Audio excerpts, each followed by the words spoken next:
Edwin menghela nafas pelan. Dia melirik Zia yang duduk di sampingnya dengan bibir tersenyum. Di tengah-tengah mereka berdua ada Miko yang sedang memakan donat.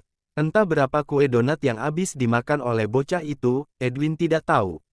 Yang jelas, sekarang area bibir anaknya sudah kotor terkena coklat dan beberapa keju, topping dari kue donat tersebut. Pa, Bu, seperti keinginan para pasangan lainnya, mereka ingin terus melanjutkan hubungan mereka ke jenjang yang lebih jauh. Begitupun dengan saya dan Zia. Saya ingin mengenal putri ibu lebih jauh lagi. Bukan hanya sekedar mengenal, saya juga ingin membimbing dan mengambil alih tugas Bapak untuk menjaga Zia. Saya ingin meminta restu ibu dan Bapak untuk membawa Zia ke pelaminan. Saya ingin menikahi dia, mempersunting dia menjadi istri saya, dan menjadikan dia sebagai ibu dari Miko dan anak-anak saya nanti. Apa ibu dan Bapak memberikan restu kepada saya untuk menikahi Zia? Edwin mengambil oksigen dengan rakus. Rasanya dia sekarang ini memerlukan banyak oksigen dan air untuk membantu dia bernafas. Dia optimis kedua orang tua Zia menerimanya sebagai menantu. Karena dari sikap kedua orang tua Zia yang baik terhadap dirinya dan juga putranya. Tapi ketakutan tetap ada di setiap laki-laki yang meminta izin untuk menikahi putri dari anak mereka. Begitupun dengan Edwin. Ya pasti direstuilah, nak. Kapan kalian nikah? Hah? Tanya Nia, terlalu bersemangat. Zia meringis pelan ketika Edwin menatapnya. Mamanya itu benar-benar membuat harga dirinya jatuh. Ma, tegur Panji, sambil melototkan kedua matanya. Hei, cengir Nia, salah tingkah. Bagaimana kalau minggu depan kalian menikah? Baru saja Panji ingin membuka mulutnya, Nia sudah kembali berbicara. Ma, sentak, Panji. Nia memanyunkan bibirnya sambil meringis pelan. Panji menatap Edwin dan Zia secara bergantian. Terdengar helaan nafas kasar yang keluar dari bibirnya. Zia tahu, papanya itu sedang menatapnya sendu. Walau posisi Zia sedang menunduk, dia tahu persis bahwa papanya tengah memperhatikannya.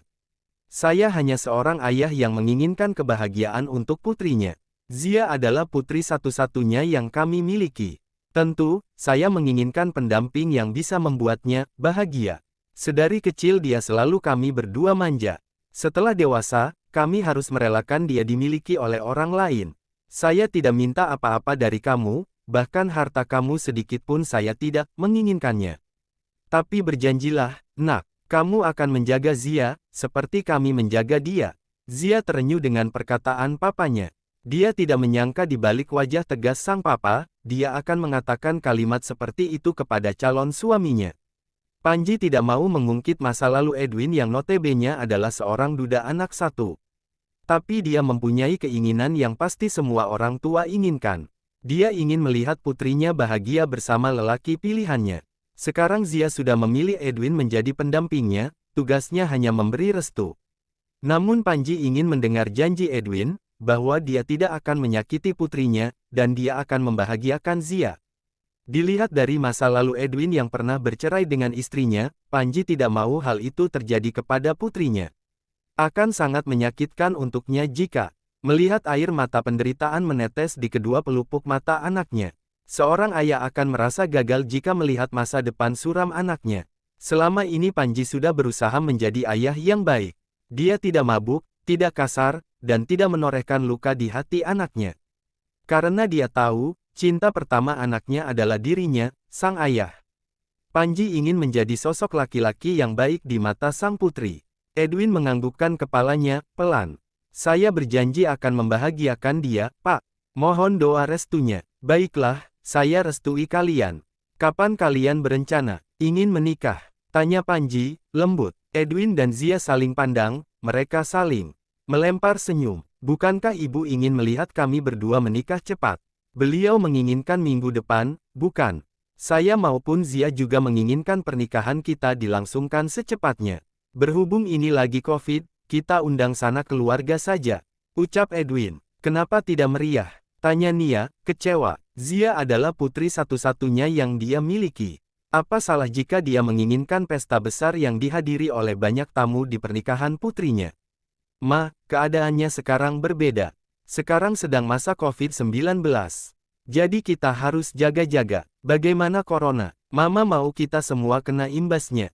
Kalau misal tamu kita ada yang terpapar penyakit. Tanya Zia, hati-hati. Nia masih diam sambil menekuk wajahnya. Yang penting kan sah. Timpal Panji. Ya udah, yang penting kalian berdua nikah. Jawab Nia sambil memasang senyum manis. Suara ramai terdengar di dalam rumah minimalis bergaya Eropa modern milik keluarga Zia. Edwin, Nia, Miko, Panji, dan Zia sedang makan malam bersama di meja makan. Edwin menyenggol lengan Zia, sambil berbisik. Apa Presiden Jokowi beserta wakilnya akan datang ke sini? Tanya Edwin, lirih. Zia meringis sambil menggigit ujung sendoknya. Alisnya terangkat satu, pertanda dia tidak mengerti. Dengan pertanyaan yang keluar dari bibir Edwin. Makanan sebanyak ini untuk apa? Edwin mengulang pertanyaannya dengan lebih jelas. Untuk calon menantu kesayangan Mama. Jawab Zia, malas. Siapa? Duda anak satu yang dari tadi cerewet nanya ini itu.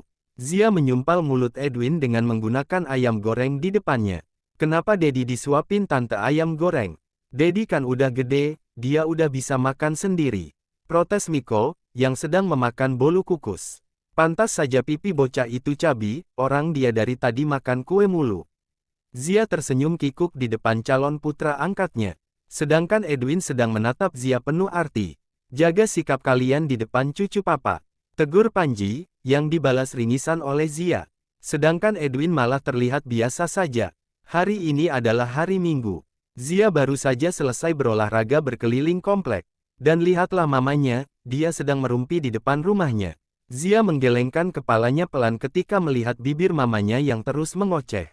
Zia tidak yakin bahwa mamanya itu sudah memasak untuk menu sarapan dia dan papanya. Dasar emak-emak. Cibir Zia. Dia menghela nafas kasar ketika melihat mamanya itu mengangkat dasternya ke atas, serta menggoyangkan kepalanya, yang digelung ke sana kemari. Kalian lihat tidak, calon menantu saya yang keren, yang kemarin baru keluar dari mobil mewah. Wah, cakepnya keterlaluan. Calon suami anak saya itu. Zia mengamati gerak-gerik mamanya yang awalnya berdiri jadi duduk. Calon mantu ibu bule ya? Tanya salah satu ibu itu. Ya atau tidak ya? Calon mantu mama bule atau tidak? Teriak Nia, saat melihat Zia hendak masuk ke dalam halaman rumahnya. Zia mendengus, dia pura-pura menulikan telinganya. Mamanya itu benar-benar membuat dirinya malu dengan berteriak seperti tadi. Itu mama kamu seret bawa pulang. Dari abis sholat subuh sampai pagi ngerumpi di rumah orang. Itu bibir atau kereta balap. Gak ada capeknya sama sekali. Papa dengerin sambil nyuci mobil, mama kamu dari tadi ngomongin Edwin terus. Ucap Panji, sambil mematikan selang airnya. Papa kayak gak tahu mama aja. Baru aja Zia ingin melangkah masuk ke dalam rumahnya. Suara melengking mamanya sudah kembali terdengar di telinganya. Calon mantu mama kelahiran tahun berapa? Tanya Nia, keras. Zia mendengus, mamanya itu pasti akan mengomongkan Edwin dengan mengatakan duda anak satu, wajah terlihat seperti perjaka ting-ting. Umur boleh tua, tapi wajah harus tetap tampan.